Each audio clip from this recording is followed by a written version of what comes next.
Scorpio, welcome to your 2026 horoscope. My name is Adina. I'm an intuitive astrologer, and in this video, we will be going over all of the significant energy and major transits you will be navigating for the year ahead. We will cover all of the Mercury retrogrades, the eclipses, the nodes entering Leo and Aquarius, Saturn, Neptune, and Aries, Jupiter entering Leo, Uranus entering Gemini, and the Venus retrograde at the end of the year. Don't forget to like, share, and subscribe if you align with my energy and enjoy my content. Now, let's get right into it. So, the 2026 Mercury retrogrades are all in water signs this year, meaning that these Mercury retrogrades are working with us on a deep emotional, psychological, and spiritual level. Keep that in mind. Also, you always want to check your birth chart for your own personal planets and points placements. And if you have any personal planets or points around the degree points discussed in this video, you will know that these energies are working with you more personally. So, our first Mercury retrograde of the year is in Pisces. Mercury will station retrograde February 26th or 25th, depending on your time zone, at 22 degrees of Pisces, and then station direct March 20th at 8 degrees of Pisces. Our second Mercury retrograde of the year is going to be in Cancer from June 29th to July 23rd. And Mercury will station retrograde at 26 degrees of Cancer and station direct at 16 degrees of Cancer. And then our final Mercury retrograde of the year is going to be in Scorpio, your sign, October 24th to November 13th. And Mercury will move from 20 degrees of Scorpio to 5 degrees of Scorpio. So let's take a look at how this is showing up for you. So, the first Mercury retrograde of the year in Pisces is going to be in your fifth house of children, creativity, passion, romance, hobbies, interests, everything you enjoy doing, Scorpio, and and do for fun is in that fifth house. Anything around your children or having children is in that fifth house. So there's going to be a lot of rethinking, reevaluating, revisiting those themes and topics while we have this Mercury retrograde. And also remember, too, this is like just after we have that eclipse. So it's kind of an intense energy already. But there could be something, around children that you're having to address, something around you could be rethinking creative pursuits, creative work that you are doing. And then the second Mercury retrograde is in Cancer in your ninth house of higher education, higher knowledge, long distance travel, philosophy, religion, spirituality is in that ninth house. Your beliefs are in that ninth house. So there's something that you are revisiting and reevaluating around those themes and topics. The ninth house also rules going like higher education, like going back to school, like college, university. Early education is in the third house, higher education is in the ninth. So you may be thinking about taking a course or going back to school or possibly learning something at this time. And then our final Mercury retrograde is in your first house. And at the time of this Mercury retrograde, we will also be in a Venus retrograde energy. And so we'll talk a little bit more about this at the end of this forecast. But this is a really intense energy. And pretty much around this time, there's going to be a lot that you are revisiting when it has to do with your life direction, when it has to do with your character, your personality, your physical body. There may be a lot you're having to reevaluate. There may be a lot that you're having to revisiting or some shifts you're having to make. You're having to make possible changes, maybe with your life direction, or you may be dealing with stuff around your physical body at this time because there's going to be some other energies coinciding, which we will get into. But this is a period of time come the end of the year, Scorpio, that you are completely rethinking your direction and how you are approaching the world. The first house represents the mask you wear, the perception that you have on the world, and how others perceive you. So there's going to be something around, that you are revisiting and reevaluating at the end of the year. Now, our 2026 eclipse dates are our first solar eclipse is in Aquarius at 28 degrees, February 17th. We really want to pay attention at this time, a couple weeks before, a couple weeks after, what is showing up in your world because this is our first eclipse, initiating us into this cycle of eclipses that we will be addressing, and we will be in this change for 2 years. So, whatever is showing up for you now is going to give you an idea of what those changes are going to be. What you are going to have to address, and how I work with the nodes and the eclipses, and what I've learned through tracking them, not just with myself, but clients, family, and friends, is that there's a story playing out. When the nodes enter a certain part of our lives, they're basically the nodes are bringing very karmic change and put us on a brand new direction in that area of life. Sometimes it feels like it's completely out of our control. And so, this eclipse, we really want to pay attention to kind of what is coming in because it's going to give you an idea of what that change and what that story is going to look like for you. Our second eclipse of the year is March 3rd, which will be our total lunar eclipse in Virgo at 12 degrees.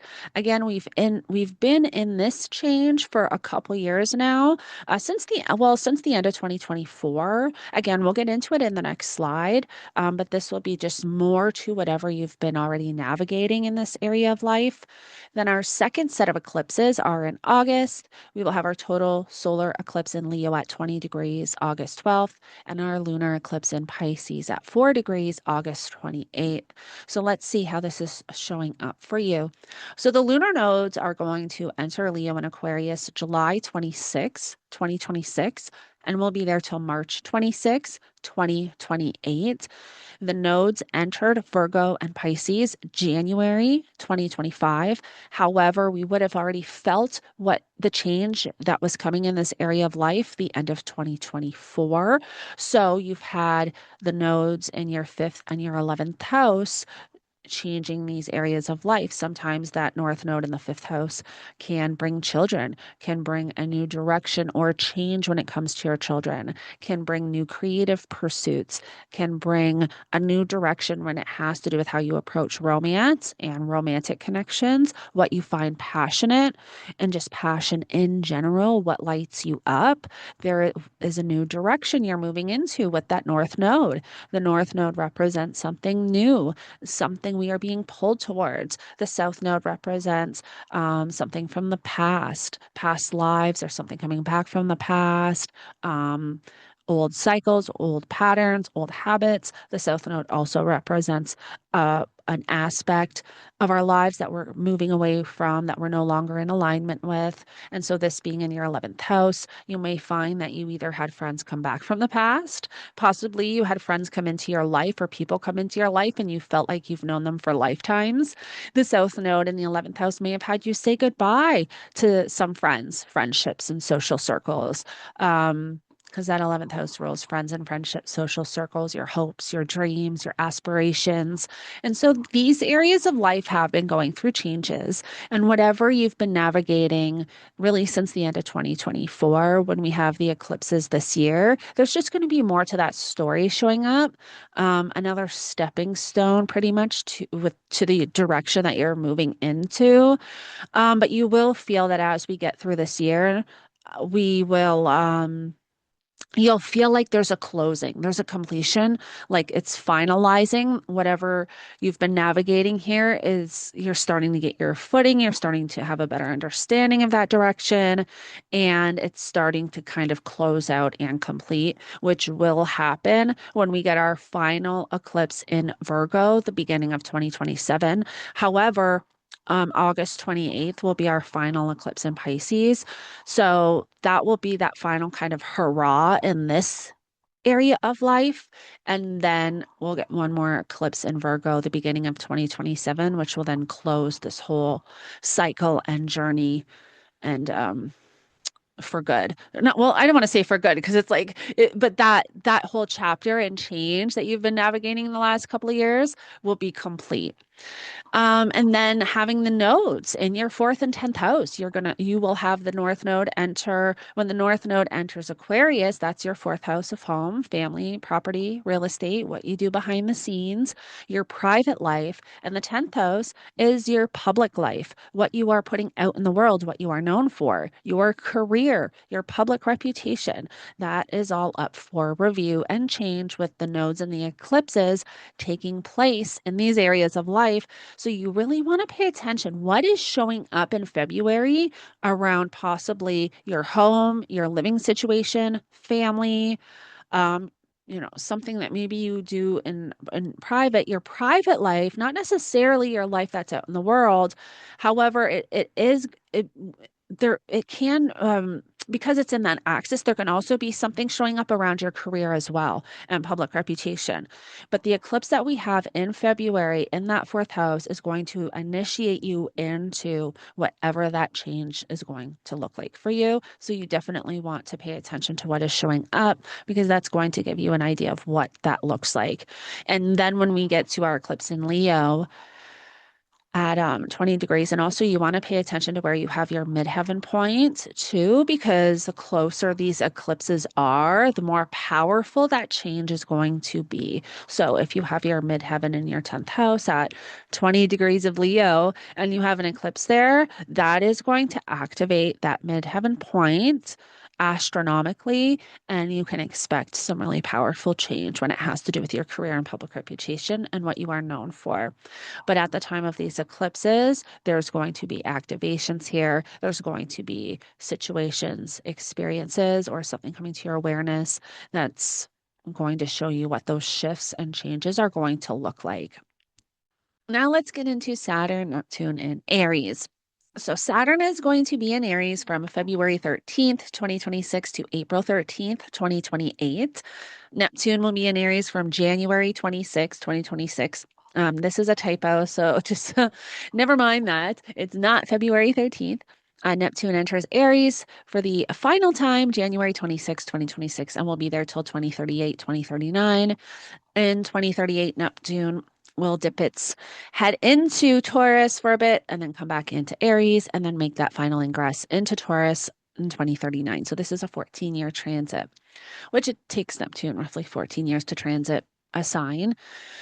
And this is in your sixth house of work, health, and daily routine. So, so this there's and the thing with you, Scorpio, is because you're going to have the nodes in that fourth and 10th house axis, and then these changes in the sixth house, which the sixth house represents the labor you put into the work. So the 10th house is your career, your actual job, your position. The sixth house is the labor and the day-to-day work that you do within your career. And so there's so much change going on around your career and your job and what you do on a daily basis that, yeah, I think you're going to be in for some massive changes with your career. And because the Saturn Neptune, we are having that conjunction at 0 degrees of Aries, which is the first degree of the zodiac. This is really representing like a huge rebirth reset energy for everybody. It will show up differently for everyone. For you, I think there's a brand new reset around your career. I think there's a brand new reset around what you do on a day-to-day basis. I think there's a brand new reset on how you navigate daily life, your nutrition habits, like your daily routine, what you've done up until this point is definitely going to look different. Saturn is the planet of maturity, responsibility, structure, discipline. Saturn can also rule like hardship, challenge, and delays. Neptune is the planet of mysticism, illusion, delusion, deception. Neptune can make things very confusing. Neptune can have us seeing things with rose-colored glasses on. So having Neptune in that sixth house can show up in ways of nostalgia, but also because that sixth house rules health, um, I mean, one way this could show up is developing a really solid spiritual practice that you incorporate into your daily life, but you become like really, really serious about it because of Saturn. Like, one thing I've noticed with Saturn entering Pisces, the last few years of this Neptune and Pisces transit, is whatever we were not seeing clearly in this Pisces area of our life. For you, it's that fifth house. Saturn came in and kind of brought a lot to the surface and showed us a lot of what was hiding or what we were not seeing or what we were missing in some sense. Well, now Saturn is moving in the beginning of the transit instead of the end of the transit. So Saturn's not going to come in 14 years from now and clean things up like he just did in this area of life. Saturn is going to move in at the beginning and help us establish some solid boundaries and groundwork to get us through the next 14 years with Neptune here. So also keep that in mind because Neptune very much is about dissolving boundaries. Saturn is represents boundaries, literally. So it's an energy we do want to utilize for the first few years with this transit, like having Saturn here, because Saturn is helping us. It's helping this area not go completely foggy and confusing to begin with. Saturn is going to make a few things known before Neptune completely dissolves everything in that area of life, if you kind of understand what I'm saying. And so we definitely want to utilize that energy while we have it. And one way this can look for you, like because it is all happening in that house of work, health, and daily routine, of course, yes, there can be things around your health showing up that you're having to address. Saturn doesn't do the greatest in Aries. And so, again, it depends on your own personal relationship with Saturn. But Saturn can bring delays, hardship, challenge. Saturn can have you becoming more responsible around your nutrition habits and health, more having more of a responsible daily routine. But Saturn could also bring some type of limitation or heavy energy to your daily routine. It can really show up. Like it kind of depends. And another thing is that Saturn is the ruler of your third house, and Saturn being in fall, um, at fall in Aries, and then being the ruler of that third can also influence challenge, hardship, and delays in this area of life. So that third house rules your local community, neighbors, neighborhood. Vehicles and local travel is represented in the third house. Siblings and cousins is represented in the third house. Also, your mindset, the way you speak, the way you communicate, the way you write. um, that is all represented in that third house. And so this area of life can definitely also be influenced and changed with this Saturn and Aries energy and Saturn Neptune conjunction. So Saturn and Neptune are going to completely shift your daily routine in some way. And you just want to be mindful of um, just establishing some like I would say grounding is really going to help with this energy. And just having a solid practice on a daily basis, I think is going to help even with any health issues that may arise during this transit, because that sixth house is does rule, your health. So there may be things around those themes and topics you're having to address. And then the sixth house is opposite the 12th, and the 12th house is one of the hidden houses. It's where all the suppressed energy is. There's a lot of suppression, but because there is this opposition, um, the 12th house is what you're doing behind the scenes. It's about isolation. It can also rule things like hospitals, asylums, retreat centers, your subconscious, your dreams. You may find Neptune and Saturn opposing that 12th house is affecting your sleep, is affecting your dreams. That can definitely be a thing. You may have to do certain things on a daily basis so that you can sleep better. That's definitely one way this transit can show up. This can affect your sleeping habits. So that may be something you're having to address or become a lot more serious with is your sleeping habits, and what you have to do to get good sleep can become a thing. So yeah, just keep all of that in mind with this transit. Now let's get into Uranus and Gemini.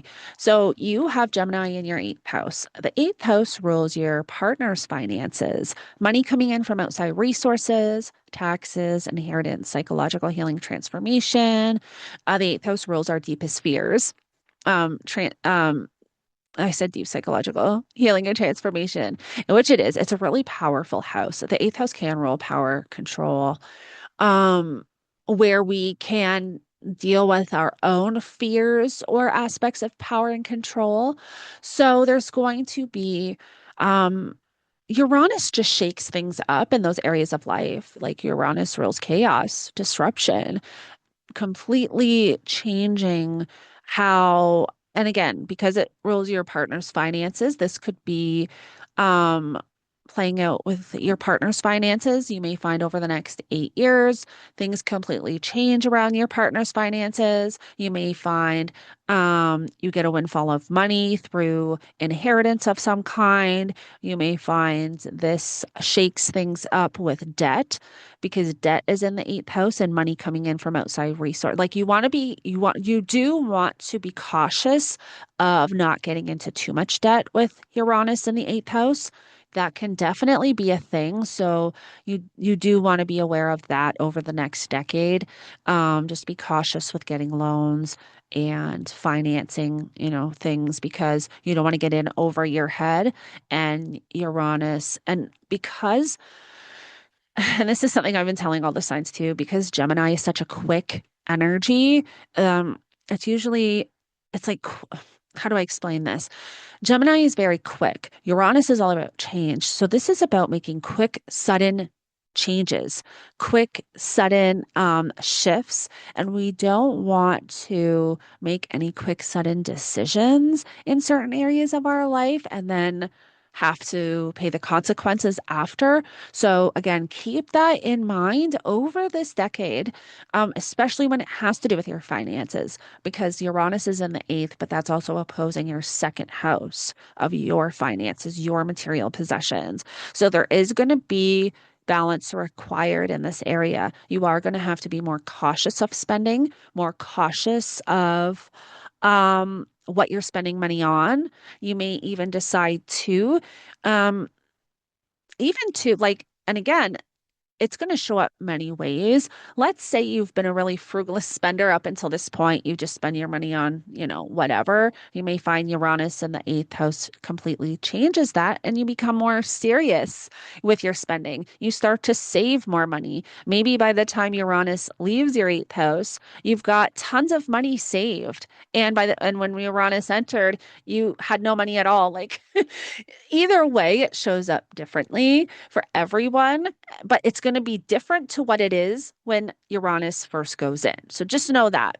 So, however, this applies to your life and you, Uranus entering that eighth house is going to bring change with finances, change with how you approach money, how you spend money, how you know, use money and things you buy, how you save money, your debt, what you're financing, loans. And then again, it's also deeply psychological. You may find too that your intuition is completely amped up at this time. Uranus is the great awakener. Uranus does rule like enlightenment. So it does have a spiritual element to it. It does rule the electrical systems in our body. You may find you're more connected to the energies around you at this time with Uranus in the eighth, because the eighth can be quite intuitive and psychic. The eighth house does have quite a psychic vibe to it. And so with Uranus in there, your psychic abilities can definitely amp up as well.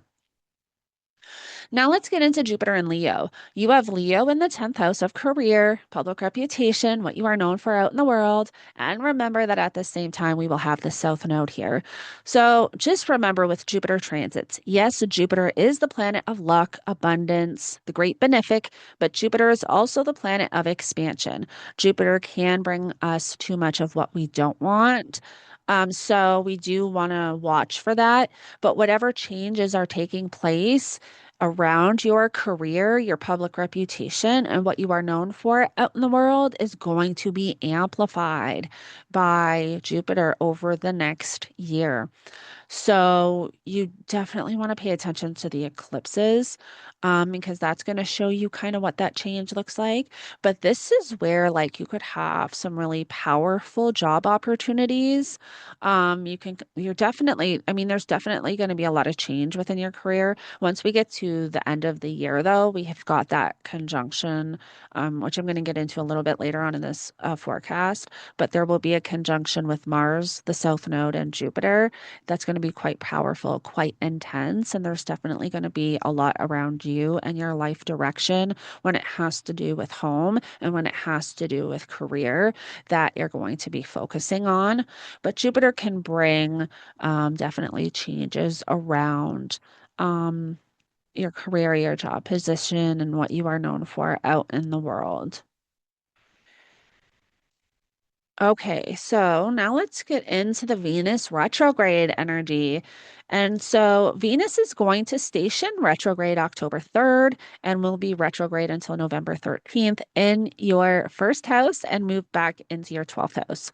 We will have Venus station at 8 degrees of Scorpio and move back to 22 degrees of Libra.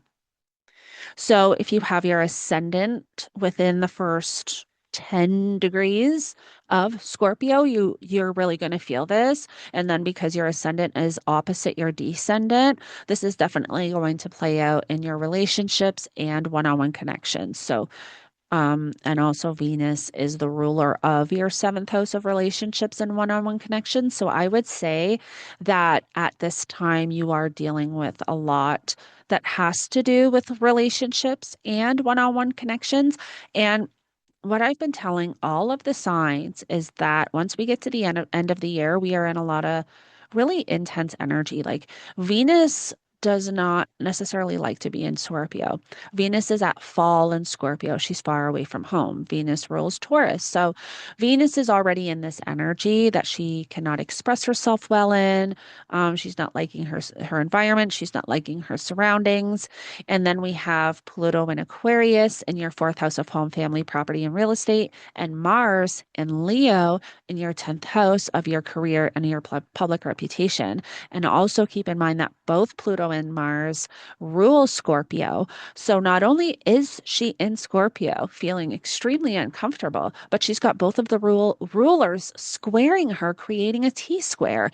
So this is very volatile energy, and for you, Scorpio, you are one of the signs. Like I've been telling everybody this, but because Venus does rule your seventh house, you do have to watch for volatile dynamics within relationships. If you are in any toxic relationships where there can be power and control dynamics or violence or manipulation or obsession, it can really amp up at this time. Whenever we're dealing with Pluto and Mars, we it can be quite volatile. And so and I'm saying this to everybody, but this is not a time to go walking out at night alone. This is not a time to really be taking any chances. Like this is where you do want to watch for any of those like power and control struggles, dynamics. And this is something we're all going to be navigating. So yeah, just be a little bit mindful of that. And also too, because there is the T square formed in your fourth and your 10th house, there may be something around home and family you're having to navigate, or your career that you're having to navigate, or your public reputation and a partner. Like this can show up in many ways. Maybe you are with a narcissist and they're completely self-sabotaging you, or making you look a certain type of way to people. Like those are the dynamics that can play out at this time that you just want to be mindful of. Okay, Scorpio, I hope you enjoyed your 2026 horoscope. I hopefully it helps you navigate the energy for the year ahead. Let me know in the comments below if you have any questions at all, and I will connect with you in the next one.